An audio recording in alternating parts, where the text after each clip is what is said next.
Chapter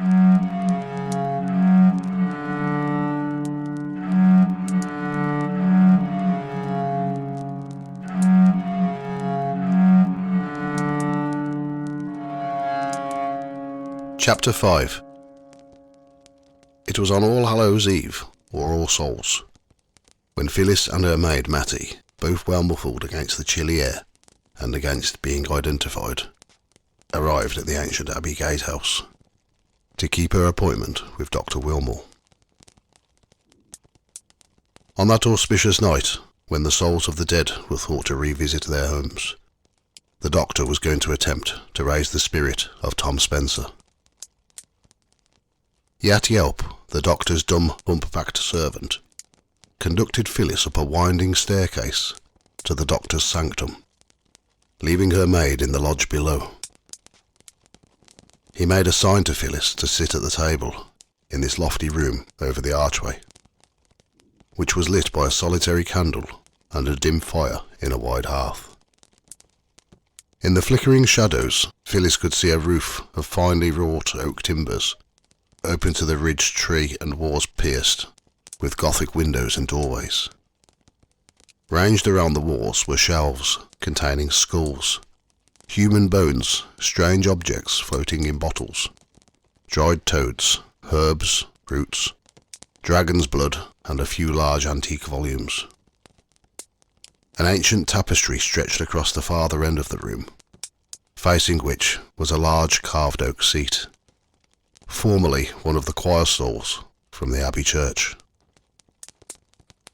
The doctor entered this room of mysteries from an adjoining tower, wearing a long furred gown and a fur cap on his head, and seated himself opposite his visitor. "So your courage has not failed you, child. You are determined to go through with this matter?" "I am sure," Phillis answered firmly.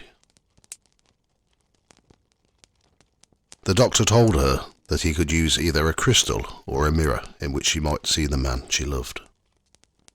In using the crystal, however, she would only be able to see Tom and would be unable to speak to him. If he used the mirror, she would be able to ask the image in it questions which the image could only answer by making signs. Phillis said, "The mirror will content me." Dr. Wilmore then gave her a stern warning. "As you value your life, do not look behind you, nor to the right or left." "You may rely on my obedience," Phillis answered quietly. The doctor summoned his dwarfish servant to light 2 large wax candles and to put a brazier with live coals on the table. Yat Yelp then conducted Phillis to the large oak seat and stationed himself beside the curtain in front of the mirror, ready to withdraw it at the right moment. His master undid the clasps of a large volume and read out sentences in Latin, throwing some aromatic powder onto the live coals in the brazier, which gave off a dense cloud of smoke and a sweet odour.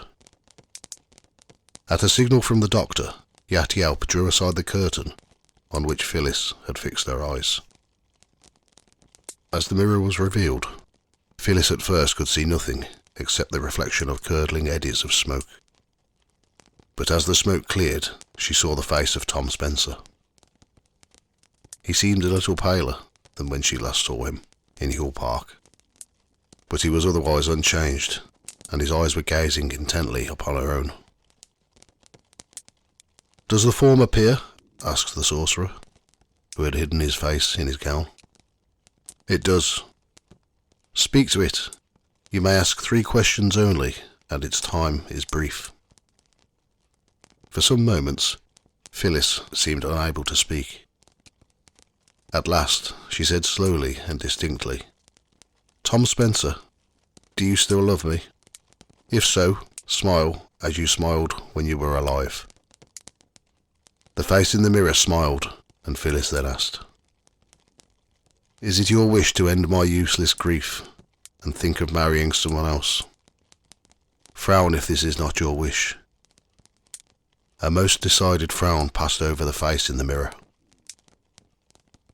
"Ask your 3rd question quickly, the vision will go soon." "Tell me your own state, Tom Spencer, Are you at peace? Does that man's blood lie heavily on you? Nod if you are at peace. The face in the mirror replied with a dismal shaking of the head.